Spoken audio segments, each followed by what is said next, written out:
முருகசக்தியாய நமோ நமக. கௌமாரி ஓம் முருகசக்தியாய நமோ நமக.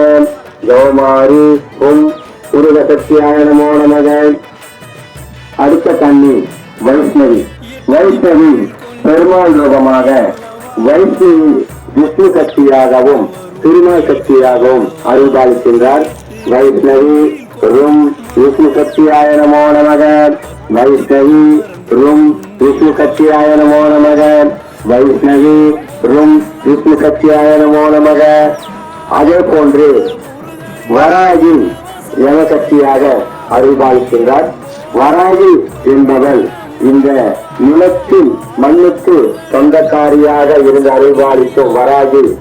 வராகியை வேண்டுவர் இந்த மண்ணலம் நிலவலம் செழித்து இந்த விவசாயம் மிகவும் சிறப்புக்கு வாழ்வர். வராகி